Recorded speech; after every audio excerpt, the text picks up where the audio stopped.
Sir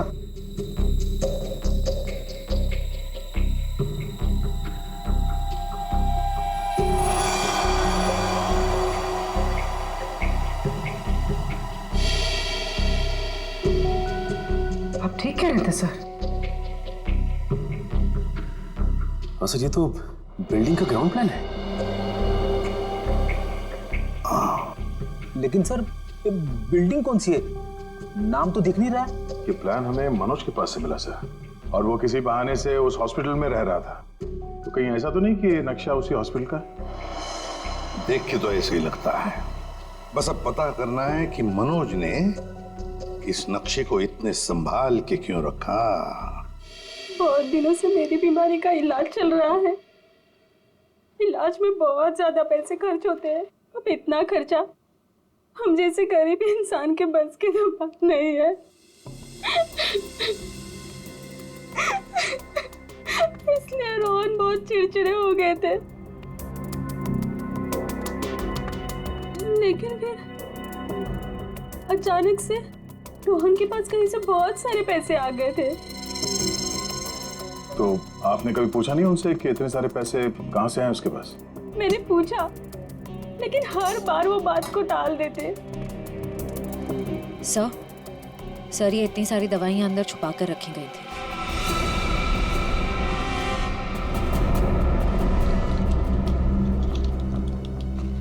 ये तो बहुत महंगी दवाइयां। कहीं ये रोहन हॉस्पिटल से दवाइयां चुरा कर बाहर बेच तो नहीं रहा था? रोहन का कोई दोस्त या जान पहचान वाले आदमी को जानती हैं आप, जो रोहन के साथ इस धंधे में शामिल था? नहीं सर। हाँ, एक रात उन्हें जब लगा कि मैं सो रही थी तो वो बाहर किसी से मिलने गए थे। कौन था आदमी? बाहर बहुत अंधेरा था, मैं नहीं देख पाई।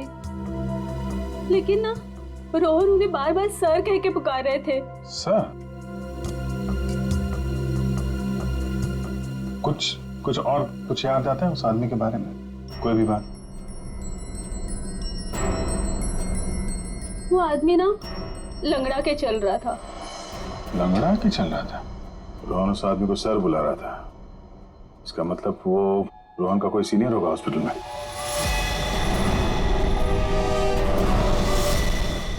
अरे सर, उस हॉस्पिटल का प्रबंधक विजय, वो भी तो लंगड़ा के चलता था। विजय? क्या बेकार की बातें कर रहे हैं सर आप? मैं अपने ही पेशेंट्स को मार के अपने हॉस्पिटल को बदनाम क्यों करूंगा? क्या बात है मिस्टर विजय, आप तो बहुत ही भले आदमी हैं। अगर आप अपने हॉस्पिटल के बारे में इतना ही सोचते हैं तो ये बताइए कि अपने ही हॉस्पिटल की दवाइयों की कालाबाजारी क्यों कर रहे हो? दवाइयों की कालाबाजारी? मैं कुछ नहीं जानता यार। एक सवाल से ही दादा पापा हो गया इनका। देखो विजय बाबू, रोहन की पत्नी से हम लोग मिल चुके हैं। उसने रोहन के साथ झगड़ा करते हुए तुम्हें खुद देखा है। हॉस्पिटल का स्टाफ, डॉक्टर्स सब दवाइयों की चोरी को सही बता रहे हैं, समझे? तुम्हारी पोल खुल चुकी है मिस्टर, और हम ये भी जानते हैं कि तुम्ही ने रोहन को इन सब में फंसाया है। अब जरा सोचिए, हॉस्पिटल की कितनी बदनामी होगी जब लोगों को पता चलेगा कि यहाँ का प्रबंधक खुद हॉस्पिटल को लूटने में लगा हुआ है, यहाँ की दवाइयाँ चोरी करके बाजार में बेच देता है। अब आप खुद कबूलोगे या हमारे पास और भी तरीके हैं मुंह खुलवाने के? मुझे माफ कर दीजिए सर, मुझसे गलती हो गई। वो कुछ दिनों से मेरी फाइनेंशियल पोजीशन ठीक नहीं थी, इसलिए ये सब करने के अलावा मेरे पास और कोई चारा भी नहीं था। तो रोहन को तुमने हिस्से के लिए मार दिया? नहीं सर, मैंने किसी को नहीं मारा। इन हत्याओं से मेरा कोई लेना देना नहीं। वो तो कुछ दिन पहले मनोज मुझसे मिलने आया था और कह रहा था कि उसे इस अस्पताल में दवाइयों की चोरी के बारे में पता चल गया है। तो उसे पता चल गया था कि तुम ये सब कर रहे हो? नहीं सर, उसे पता चल गया था कि अस्पताल नुकसान में चल रहा है। वो इसे खरीदना चाहता था। फिर बेचा क्यों नहीं? वो इसे गिराकर एक कमर्शियल बिल्डिंग खड़ी करना चाहता था। तो तुम मान गए? नहीं सर, मैंने मना कर दिया। तो फिर जो आदमी इस हॉस्पिटल को खरीदना चाहता था वो मरीज बनके यहाँ भर्ती क्यों हुआ? ये मुझे पता नहीं मैडम। अब अगर इलाज करवाने के लिए कोई हॉस्पिटल में आता है तो हम उसे मना कैसे कर सकते हैं? जो मनोज के हाथ में लिफाफा दिखा था, हो सकता है वो पैसे उसने रोहन को इसलिए दिए हों कि दवाओं की चोरी के पीछे जो असली मुजरिम है उसे वो एक्सपोज कर सके। अगर ऐसा होता तो ये हॉस्पिटल बदनाम हो जाता और ये हमेशा के लिए बंद। जो दो लोग ऐसा कर सकते थे वो तो रहे नहीं। अब तो कोई बचा भी नहीं है जो तुम्हारी पोल खोल सके। क्यों? मैं अपने बच्चों की कसम खा के कहता हूं सर, मैंने किसी को नहीं मारा। मैं बेईमान हो सकता हूं लेकिन हत्यारा नहीं सर। लगता तो है ये झूठ नहीं बोल रहा है। ये मनोज किसी अशोक को ढूंढ रहा था ना।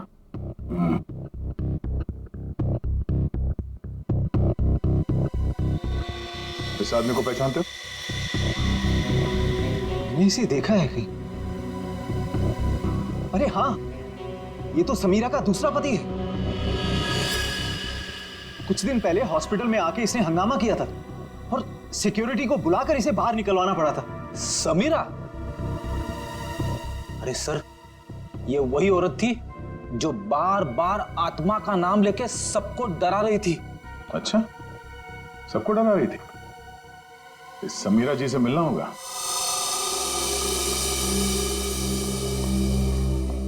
एक्सक्यूज मी, ये समीरा किधर है? वहां पर। ठीक है, बोलो। समीरा, हाँ, ये अशोक कहाँ मिलेगा?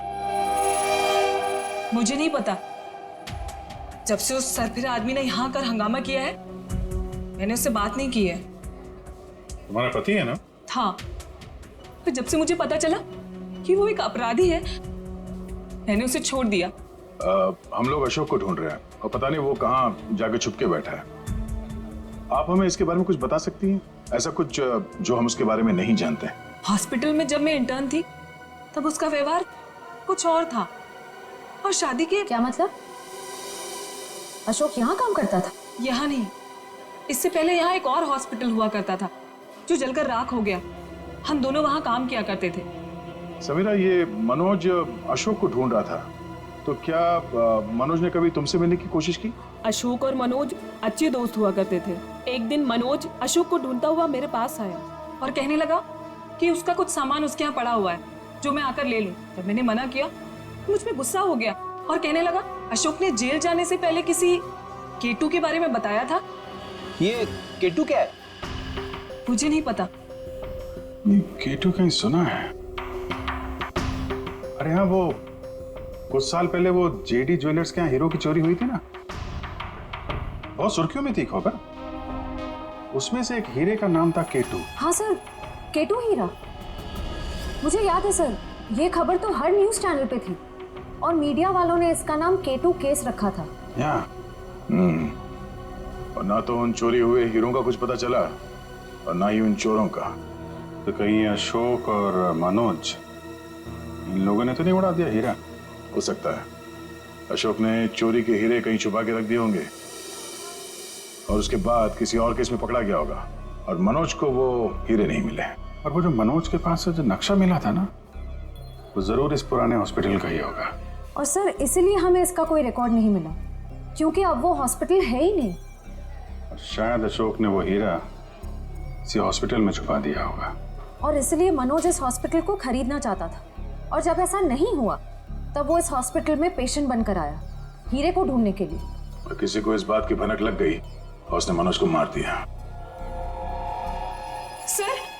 सर वो हाँ? आत्मा, वो आत्मा इधर आत्मा से भी मिल लेता।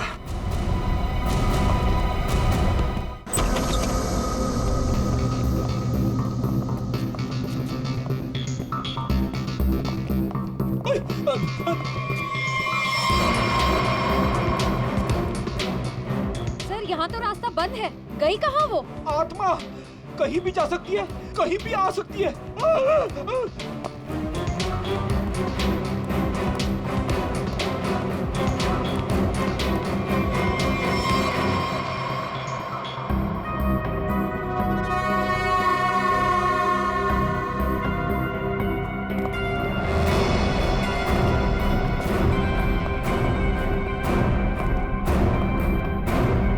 सर, यहाँ तो कोई नहीं है, वापस चलें? भाई तो यहीं पे है, ढूंढो।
माँ छोड़ दे से, माँ तू मेरी प्यारी माँ है ना, माँ तू मेरी प्यारी माँ है तू, मेरी माँ को जो माँ छोड़ दे, माँ छोड़ दे माँ,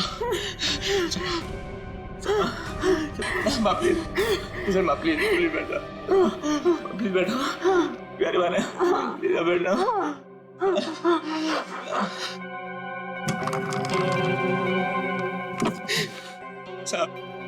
साहब मेरी माँ की दिमागी हालत बहुत खराब है साहब, मैं बहुत गरीब हूँ साहब,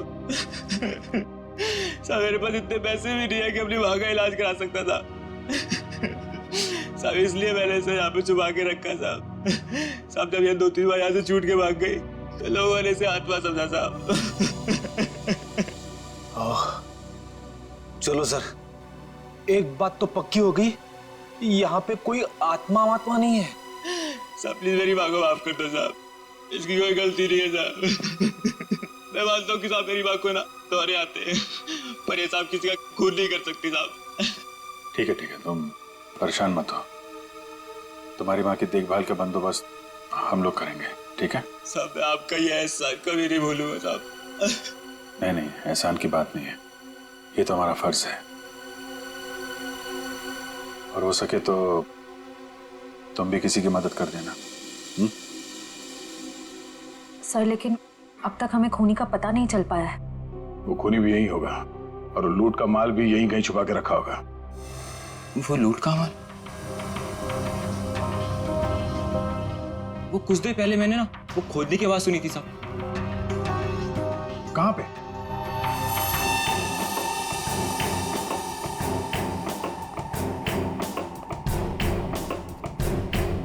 ताला लगा है।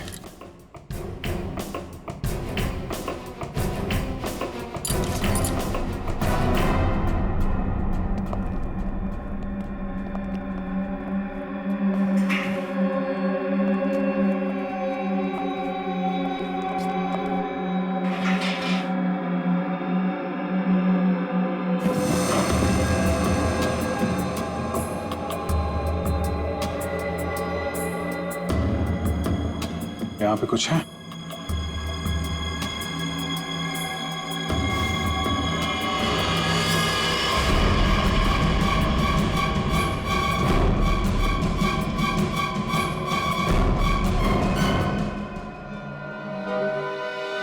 लूट का माल ले गए, हथियार छोड़ गए, लेकिन खूनी को ढूंढेंगे कैसे? ये हॉस्पिटल में गड़ा हुआ चोरी का माल मनोज के बजाय कोई और ही ले उड़ा। लेकिन सर कैसे? क्योंकि सिर्फ अशोक ही जानता था कि लूट का माल कहां पे गाड़ के रखा गया है। ये मनोज भी जानता था सर, लेकिन वो उन लोगों में से था जो अकेले ही खाना चाहता है। मनोज तो मर गया, बचा अशोक, वही बता सकता है ये तीसरा आदमी कौन है। सर कहीं वो अशोक की पहली पत्नी समीरा तो नहीं? या फिर विजय भी हो सकता है। सर नेहा से मेरी अभी भी बात हुई सर, उसने बताया कि अशोक ने डॉक्टर अर्जुन से फोन पे कई बार बात की, और इस बात को भी कई महीने बीत गए सर। डॉक्टर अर्जुन एक साइकियाट्रिस्ट है जिसके खुद के क्लिनिक थे। जब ये अशोक जेल से बाहर आया था तो उसे दिमागी बीमारी हो गई थी। लोग कहते कि वो घंटों अकेले में बड़बड़ाता रहता था। और हाँ सर, अशोक ने अपना ट्रीटमेंट भी करवाया था डॉक्टर अर्जुन से। हाल फिलहाल में डॉक्टर अर्जुन ने हॉस्पिटल की नौकरी ज्वाइन की थी, वो भी जनरल मेडिसिन में। तो फिर दया, जरूर इस साइकेट्रिक ट्रीटमेंट के दौरान अशोक ने डॉक्टर अर्जुन को वो लूट के माल के बारे में बताया होगा। हाँ सर, और इसीलिए लूट के माल पे हाथ साफ करने के इरादे से डॉक्टर अर्जुन ने हॉस्पिटल की नौकरी की। एग्जैक्टली दया, ये डॉक्टर अर्जुन ही हमारा मोहरा है।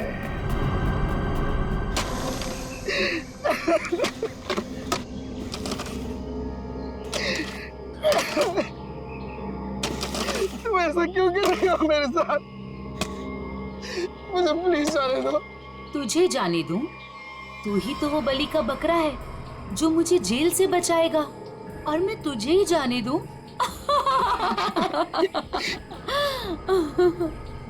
मुझे मत मारो, मेरे छोटे छोटे बच्चे हैं। सॉरी, तुझे तो मरना ही पड़ेगा, और मरने के बाद जब तू किसी को नहीं मिलेगा ना, तो सबको यही लगेगा कि मैंने नहीं, तूने मारा है रोहन और मनोज को और हीरे लेके फरार हो गया है। कौन से हीरे? देखो मैं इस बारे में कुछ भी नहीं जानता। तू कुछ भी नहीं जानता इस बारे में, मगर दुनिया को तो यही लगेगा कि तू सब कुछ जानता है। और मैंने ऐसा प्लान बनाया है कि दुनिया को यही लगेगा कि तू इस देश को छोड़ के भाग चुका है। मुझे प्लीज जाने दो, मुझे मत मारो। देखो मैं तुमसे प्रॉमिस कर रहा हूँ, मैं किसी से कुछ भी नहीं कहूँगा। डर मत, ज्यादा दर्द नहीं होगा तुझे। यकीन नहीं होता तो अशोक से पूछ ले, जिसकी लाश सामने ही दफनाई है मैंने। Goodbye Arjun.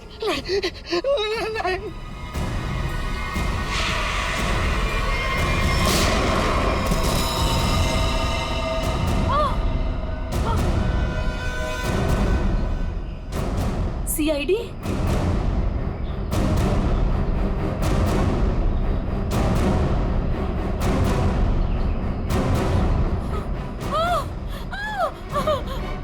इतना आसान नहीं है सीआईडी के हाथों से बच निकलना।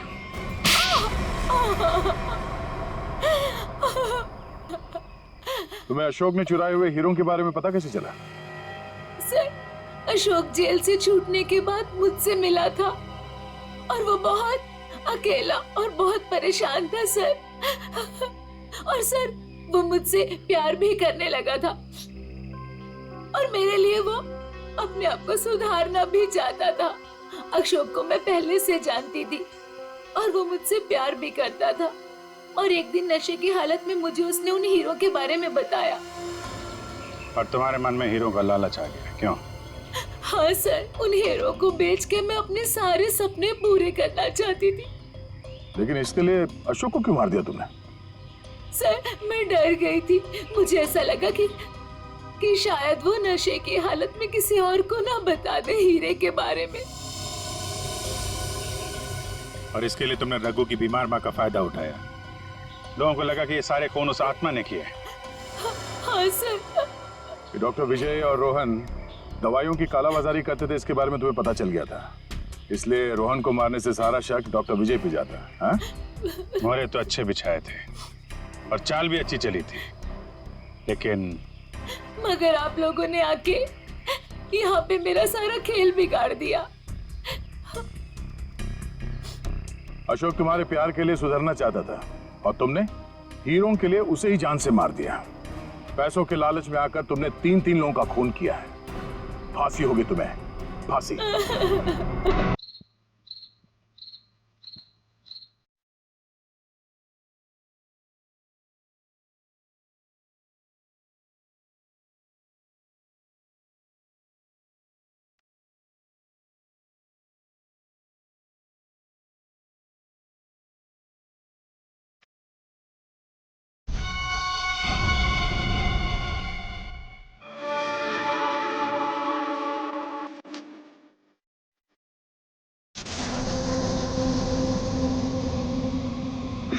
ये टीवी क्यों बंद हो गया फिर से? कुछ भी नहीं चलता है यहाँ पे तो।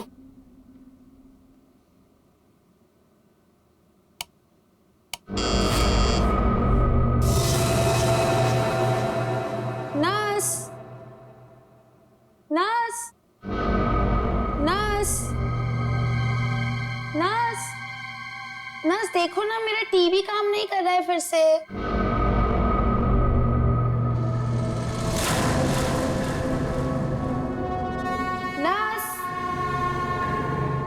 नर्स, नर्स देखो ना, मेरा टीवी काम नहीं कर रहा है फिर से।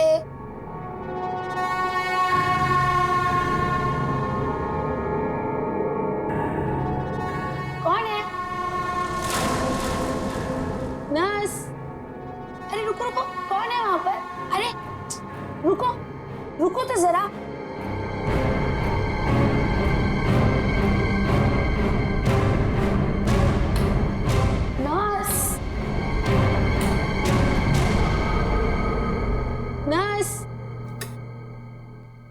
कहाँ चली गई है?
वहाँ एक अजीब सी आत्मा है।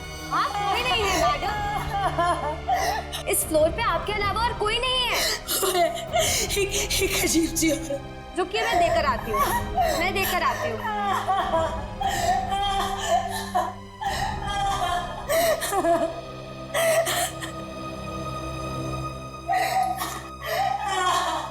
देखिए मैडम, वहाँ पे कोई नहीं है। इस फ्लोर पे आपके अलावा और कोई नहीं है। मैंने उसे देखा। मैं सच बोल रही हूँ। एक अजीब सी आत्मा। मुझे यहाँ से शिफ्ट करो, मैं यहाँ नहीं रहूंगी। मैडम देखिए, आपको पहले ही बताया जा चुका है, हॉस्पिटल में इस बेड के अलावा और कोई बेड अवेलेबल नहीं है। वो मुझे मार डालेगी। ठीक है मैडम, मैं देकर आ रही हूँ। मुझे नहीं मारना वाकई है। मुझे मार डालेगी। मैडम मैं देकर आती हूँ।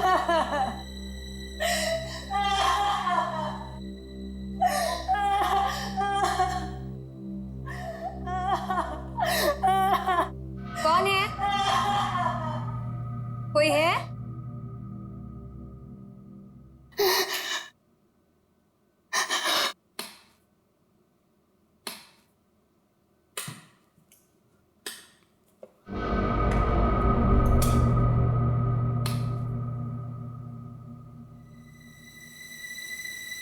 कहाँ गई वो? भागो भागो भागो भागो भागो।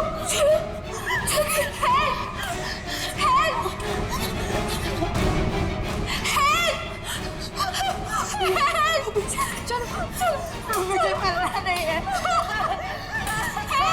चलो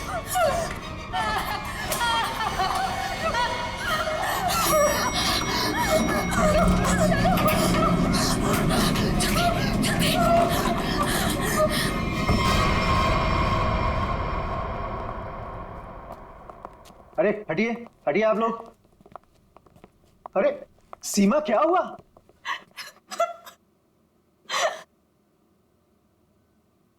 अरे बेटा, क्या हुआ? सर, हम पे हमला हुआ है। हमला? कैसा हमला? किसने किया? नीचे वाले फ्लोर में एक आत्मा है, उसी ने हम दोनों को मारने की कोशिश की। आत्मा? क्या बकवास कर रहे तुम? हॉस्पिटल में आत्मा कैसे हो सकती है? हाँ सर, सोनल सच कह रही है। नीचे कॉरिडोर में एक आत्मा है। सर, अगर हम भागे नहीं होते तो हम मर जाते। एक तो यहाँ पे पगार वैसे भी कम है और दूसरा आत्मा का लफड़ा वैसे भी है यहाँ पे। हाँ भाई, मैं तो अब दूसरी जगह काम ढूंढता हूँ। सीमा, चुप हो जाओ और मुझे ठीक ठीक बताओ कि तुमने नीचे क्या देखा। मैम, बेल बजी और मैं सोनल के रूम में गई। इन्होंने मुझसे कहा कि कॉरिडोर में कोई है, और जब मैं बाहर देखने गई तो कॉरिडोर में कोई नहीं था। कौन है वहाँ?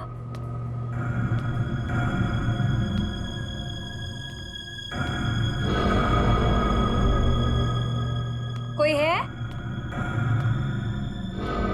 कौन है? कौन है वहाँ?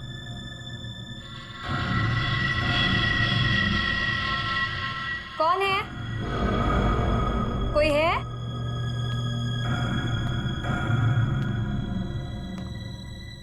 कौन है?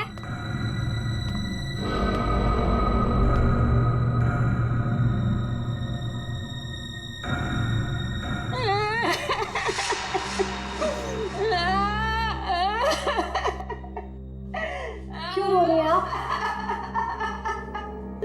आप ठीक तो है ना? सुनिए, आप ठीक तो हैं? कोई मदद चाहिए आपको?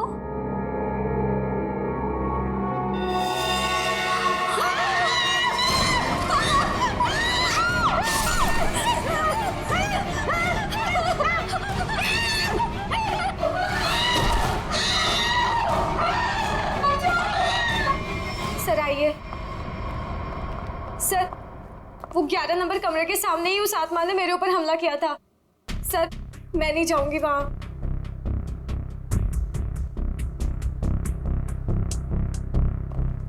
साहब, हमें इन आत्माओं से नहीं उलझना चाहिए। रुक जाइए साहब। तो मैंने भी सुना है कि इस हॉस्पिटल में ना आत्मा बसती सर। साहब रुक जाइए। सर प्लीज, सर मुझे लगता है हमें अंदर नहीं जाना चाहिए सर। कुछ नहीं होगा समीरा। सर ये लाइट क्यों नहीं जल रही?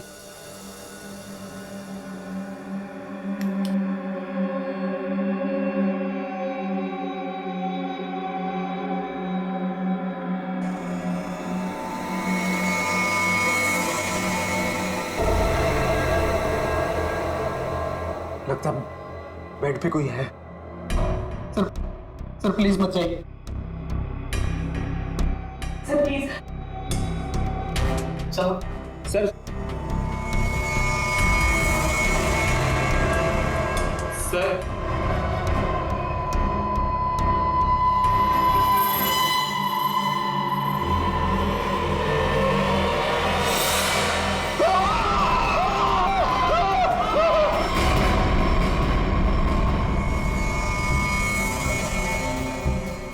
माय गॉड, कितनी बुरी तरह से खरोचा है इसके चेहरे को। गले की नस भी कटी है।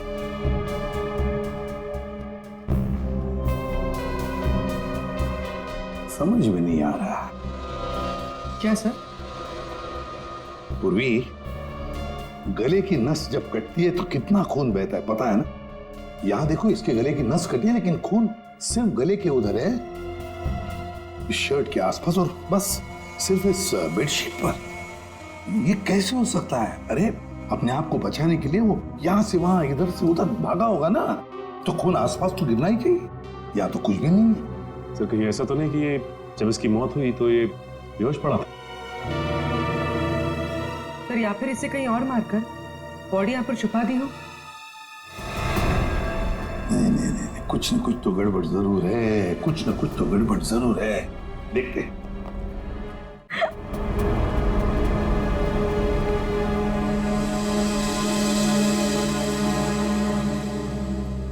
अच्छा, आप में से और किसी ने आत्मा को देखा है? नहीं सर। दरअसल हम लोगों ने सारा हॉस्पिटल छान मारा, वो हमें कहीं नहीं मिली। आत्मा जिसे दिखना चाहे सिर्फ उसी को दिखती है सर, और हमने इन सोई हुई आत्माओं को जगा दिया है। हमने ऐसी आत्माएं बहुत देखी है, समझी, और सबको बंद करके रख दिया। अच्छा, मनोज के बारे में कुछ बता सकते हो? सर मनोज हमारा पेशेंट था। वो 2 दिन पहले हमारे हॉस्पिटल में एडमिट हुआ। उसे बदन में बहुत दर्द था और उसे सांस लेने में काफी तकलीफ हो रही थी सर। लेकिन सर हैरानी की बात यह है, उसका बेड तो 4थे फ्लोर पर था, नीचे कैसे आ गया? एग्जैक्टली। मैं 2 घंटे पहले सर ऊपर पेशेंट्स की रिपोर्ट चेक करने गया था। मैंने भी मनोज को वहीं देखा था। ये बात किसी को तो पता चलनी चाहिए थी, हॉस्पिटल के स्टाफ में से। पता नहीं सर। और ये मनोज ने पेशेंट के कपड़े की जगह डॉक्टर के कपड़े कैसे पहन रखे? ये भी पता नहीं सर। पता नहीं, मालूम नहीं, कम से कम ये तो पता होगा कि हॉस्पिटल के जो सीसीटीवी कैमरास है वो तो चालू है। जी हाँ सर, सिवाय इस फ्लोर के, क्योंकि यहाँ रेनोवेशन चल रही है।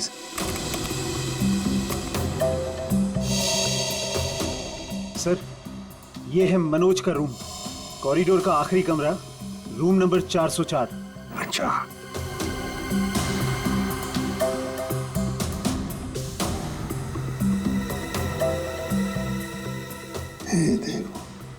देखो, ये तो मनोज है, और वो भी बिल्कुल अकेला। सर ये तो बड़े आराम से चल रहा है, दर्द का कोई नामो निशाना नहीं है। पता चला पूर्वी, इसने ये डॉक्टर के कपड़े क्यों पहने रखे? ताकि किसी को पता ना चले कि ये एक पेशेंट है।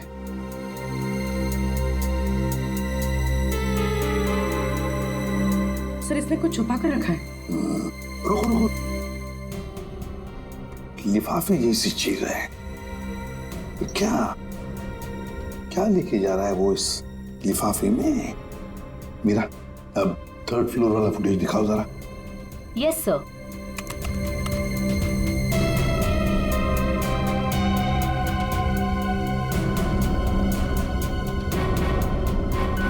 सर वो लिफाफा इसके हाथ में अभी है ही नहीं।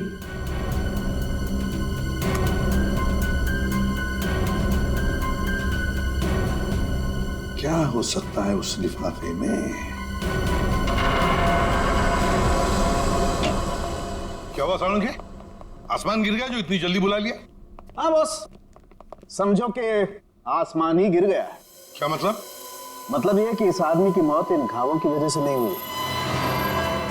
क्या? तो फिर? ये जो घाव हैं ये इसके मरने के 1 से 1.5 घंटे के बाद बनाए गए। घाव मरने से 1-1.5 घंटे बाद? ओह, तो इसीलिए उस हॉस्पिटल के कमरे में हमें कहीं पर भी खून की छींटें नहीं नजर आई। क्योंकि तब तक खून जम चुका था। गले की नस कट जाने के बावजूद खून ज्यादा नहीं बहा। सालुंखे साहब, तो फिर ये मरा कैसे? आप थोड़ी मदद करो, उठाओ इसे। दे।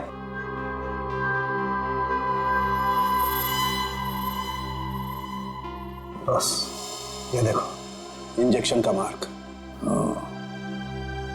मतलब पहले इसे जहर दे के मारा गया और फिर किसी नुकीली चीज से ये घाव बनाया गया, ताकि ऐसा लगे कि इसकी मौत किसी आत्मा की वजह से हुई है। बिल्कुल। अच्छा सालुंखे साहब, इसे मारने के लिए किस तरह का जहर दिया गया था? सचिन, थोड़े टेस्ट अभी बाकी हैं, जल्दी पता लगेगा। Sir 1 minute. क्या हुआ? सर इस पैंट की सिलाई के अंदर कुछ छिपा हुआ है, यहाँ पे। हाँ, कुछ तो है बॉस अंदर।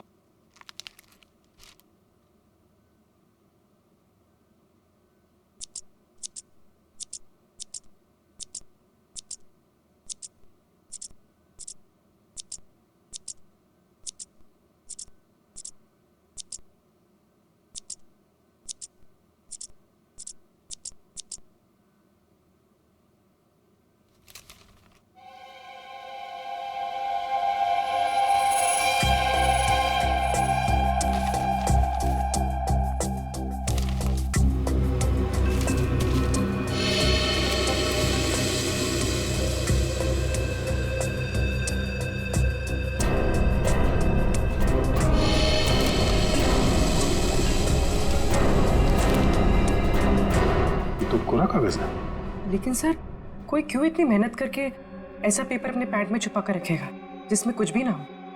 पूर्वी, ये पेपर जैसे दिखता है वैसे हरगिज हो ही नहीं सकता।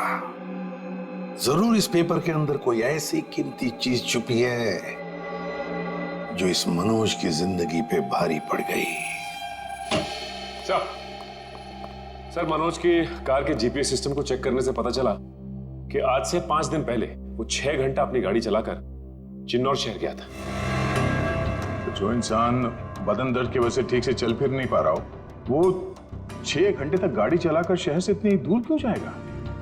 सर, मुझे तो लगता है मनोज झूठ बोल रहा था। उसे कोई बीमारी थी नहीं।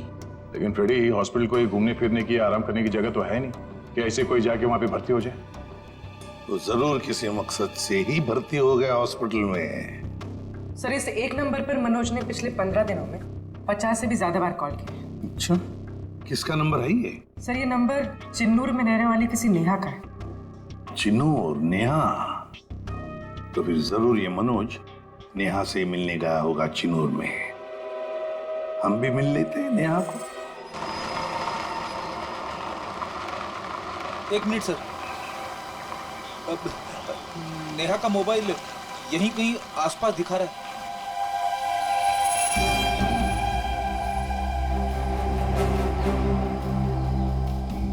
आसपास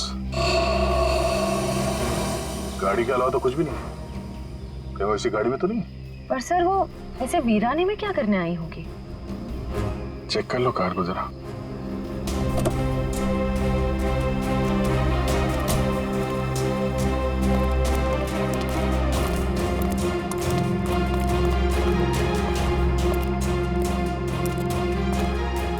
सर, गाड़ी में तो कोई नहीं है। ए, हाथ ऊपर करो। चला के करने की कोशिश की ना तो खोपड़ी उड़ा दूंगी। गन नीचे। कौन हो आप लोग? हम लोग सीआईडी से हैं। गन लेके क्या कर रही थी यहाँ पे? मैं किसी का इंतजार कर रही थी और ये मेरी लाइसेंस वाली गन। मेरा काम भी कुछ ऐसा है कि मुझे कभी भी जरूरत पड़ सकती है इसकी। क्यों? ऐसा क्या काम करती हो कि तुम्हें गन की जरूरत पड़ती है? प्राइवेट डिटेक्टिव हूँ। Private detective? जी हाँ। किसी मनोज नाम के आदमी को जानती हो तुम? मनोज? क्लाइंट है वो मेरा। है नहीं, था। अब वो मर चुका है। मर चुका है? ओह माय गॉड, कैसे? क्या काम कर रही थी तुम मनोज के लिए? उसने मुझे अशोक नाम के आदमी को ढूंढने के लिए हायर किया था। अशोक? कौन है ये अशोक? अशोक कई साल तक जेल में बंद था और जेल से छूटने के बाद ही वो अपना नाम पता सब बदल कर किसी छोटे से शहर में रह रहा था। कि मनोज का एक मुजरिम से क्या कनेक्शन है? वो तो मैं नहीं जानती, लेकिन हाँ, मनोज ने मुझे अशोक के गांव का पता दिया था। वहीं से मुझे पता चला कि अशोक एक छोटे से चिन्नूर नाम के गांव में रह रहा है, नई पहचान बना के। ये वही शहर है ना जहाँ तुम आखिरी बार मनोज से मिली थी? जी सर। सर, लगता है मनोज के खून में अशोक का कोई ना कोई कनेक्शन जरूर है। अच्छा, अशोक की कोई तस्वीर है तुम्हारे पास? जी हाँ।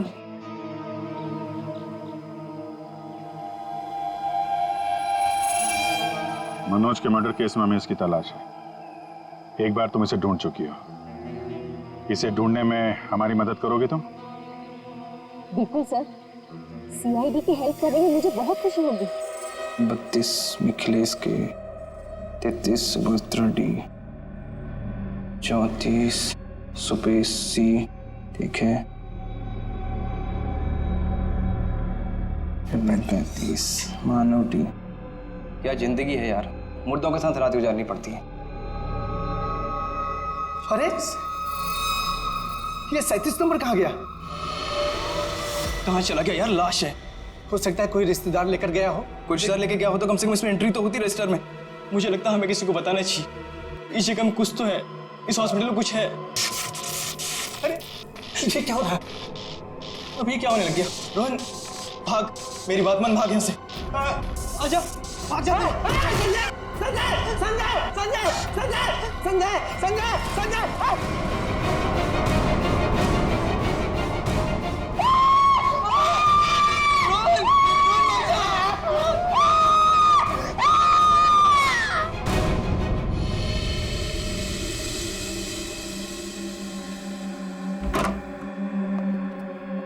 साहब, हाँ, पहले बॉडी नंबर 37 गायब हुई, उसके बाद में साहब ये वाली अचानक से उठी और इससे रोहन का हाथ पकड़ लिया साहब। मैं बहुत डर गया था साहब, इसलिए हम भाग गया।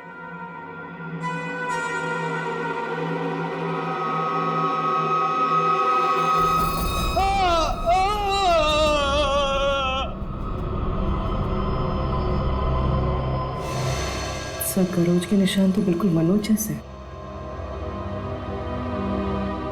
हाँ, है तो बिल्कुल मनोज जैसे। सचिन, उठाओ इसे जरा, देखते हैं इसे भी इंजेक्शन दिया है क्या। इंजेक्शन का तो कोई निशान नहीं है। रख दो, संभाल के। सर, मनोज और रोहन दोनों की मौत हॉस्पिटल में हुई है। जरूर इनका आपस में कुछ ना कुछ लेना देना जरूर होगा। हाँ, हो सकता है। सर ये क्या हो रहा है सर? मेरे हॉस्पिटल में ये दूसरा मर्डर है सर। हॉस्पिटल के मरीज सारे घबराए हुए हैं सर। बस हम यहाँ बिल्कुल भी सुरक्षित नहीं है। हम सब धरने पर जा रहे हैं। अरे अगर आप लोग धरने पे चले गए तो मरीजों की देखभाल कौन करेगा? आखिर उनकी जान की जिम्मेदारी किसकी है? तो हमारी भी तो जान की कीमत है ना सर। बट ऐसे धरने पे जाके इससे क्या फायदा मिलेगा आपको? हम लोग आपके साथ हैं और हमें आपके साथ की जरूरत है। सर कुछ कीजिए वरना मेरा हॉस्पिटल बंद हो जाएगा सर। सर, हाँ फ्रेडी, ये देखिए सर, हमें रोहन के लॉकर में से क्या मिला है।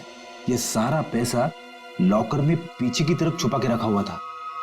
इतना सारा पैसा एक वार्ड बॉय के पास? कमाल है।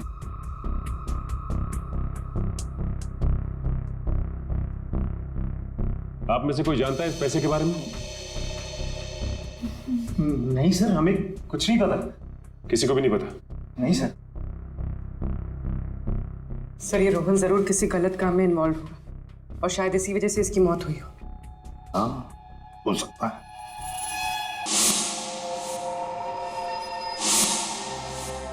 याद है मनोज के पास वो एनवलप था, हो सकता है ये पैसे उस एनवलप में थे जो उसने रोहन को दिए हो। इस रोहन के घर वालों से मिलना पड़ेगा, जरूर कोई ना कोई कनेक्शन है इस रोहन और मनोज के बीच, कोई ना कोई कनेक्शन है।